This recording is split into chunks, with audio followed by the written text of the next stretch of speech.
Hi, my name is Amara Chugu, and I'm back again for the week 10 summary video of my learnings at Web3brige. So last week we started learning about something very interesting. It might be weird to you or might be crazy to you, but it's interesting to me. So we started learning about upgradable contracts, or basically upgradable smart contracts. I know this sounds crazy, but then earlier before now, all we know is that smart contracts are immutable once you've deployed them. You can't change the code. But then what's upgradable contracts? So that knowledge of smart contracts being immutable, they are right, they are okay, and they are true.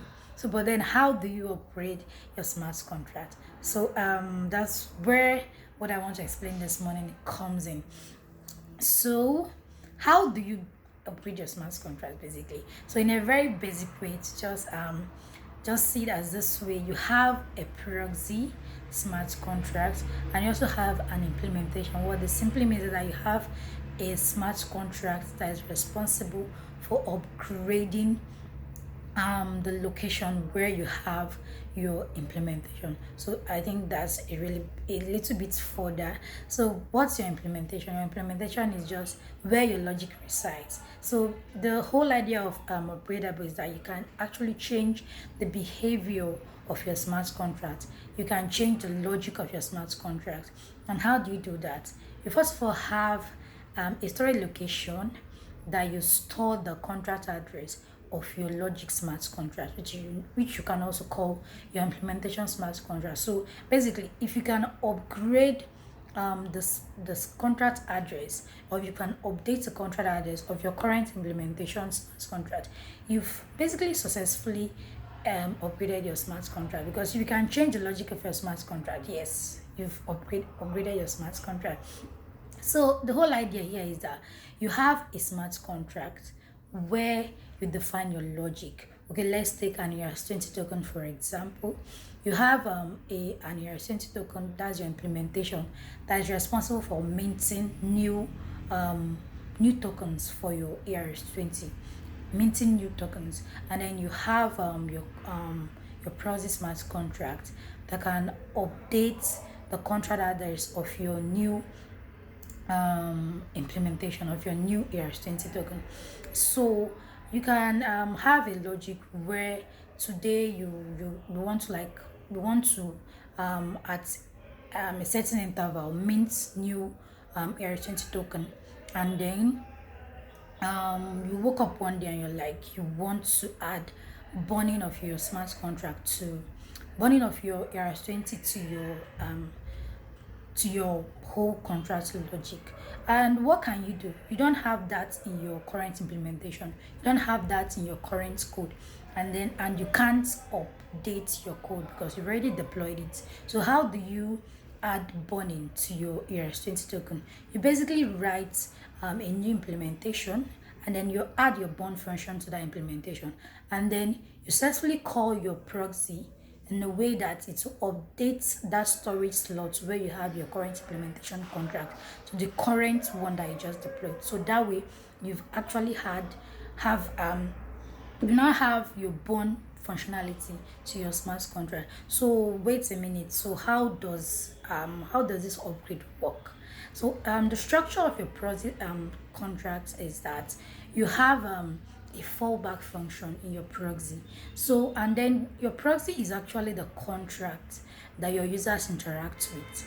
So this simply means is that that's where the direct their function calls to, and then this is where the whole idea of fallback function makes sense. Because what does fallback function do in a contract? It simply catches any function called to a function that wasn't defined in your contract. So if the current call doesn't match any function selector in your smart contract, it triggers the fallback function.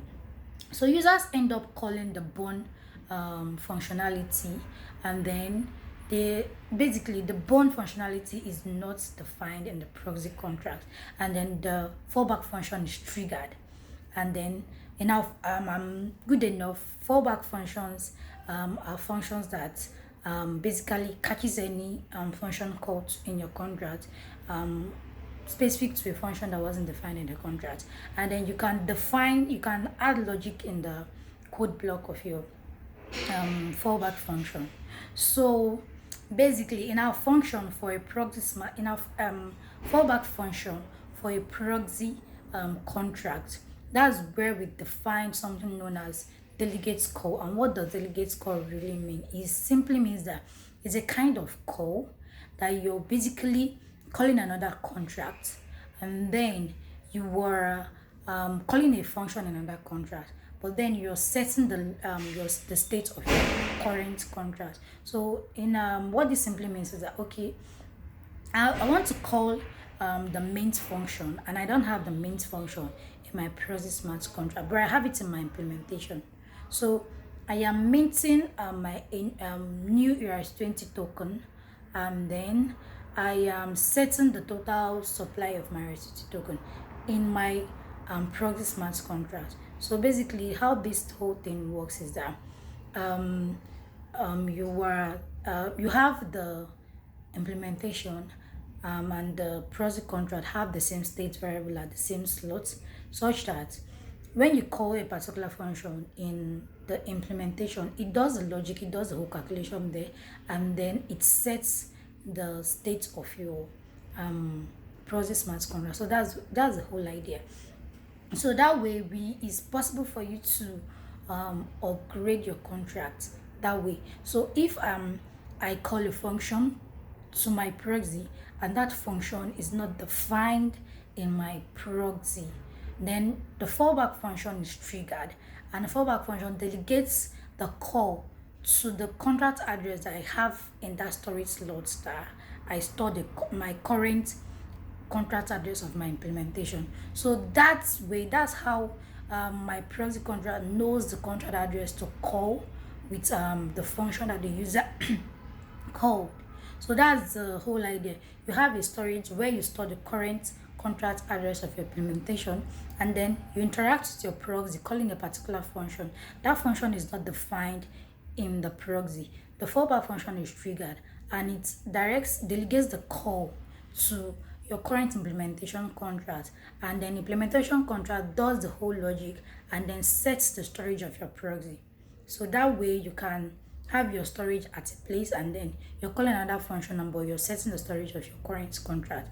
So if by tomorrow that you decide that your current implementation is not you want to add more functionalities to your current implementation, what you simply do is that you call a function.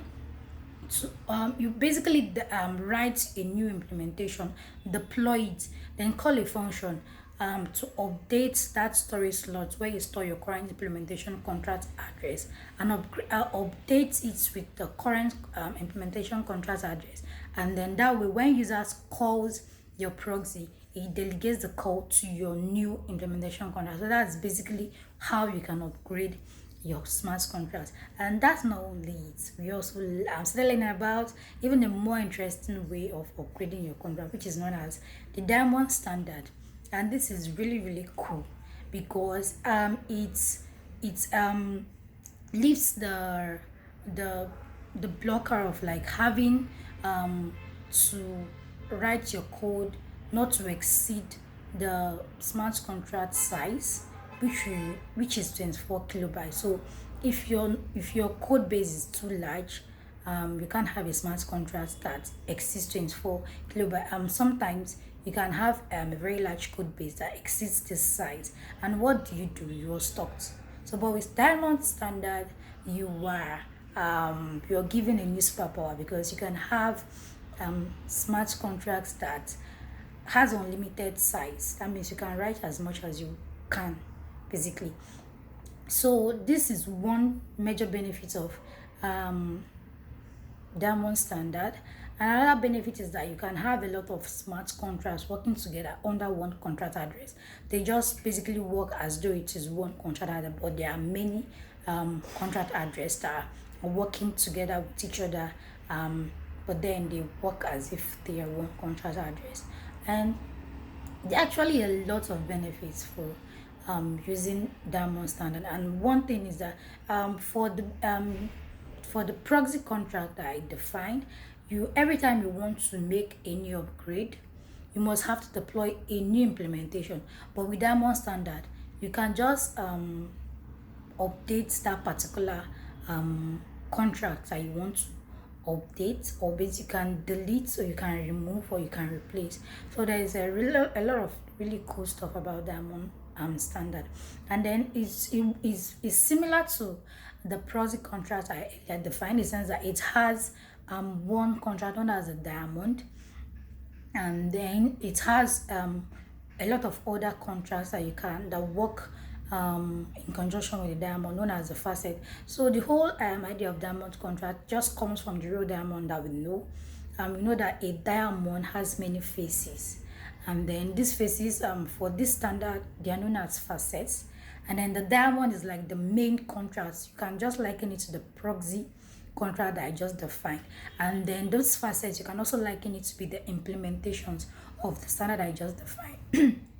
So that's basically it. And then one way to manage the storage for Diamond standard is that one thing with upgradable smart contract is that you have to find a way to make sure that you don't cause storage collision. Just make sure that for all the contracts that you're using, they are having the same storage allocations for your diamond storage. So one way that this is achieved is that you have your storage defined in a library, and this library are then imported to these several facets, which are just basically several deployed smart contracts. So for these facets, they import this library, and when you import the library, basically have the storage that was set in that library at the same storage location, and that way you won't have to have issues of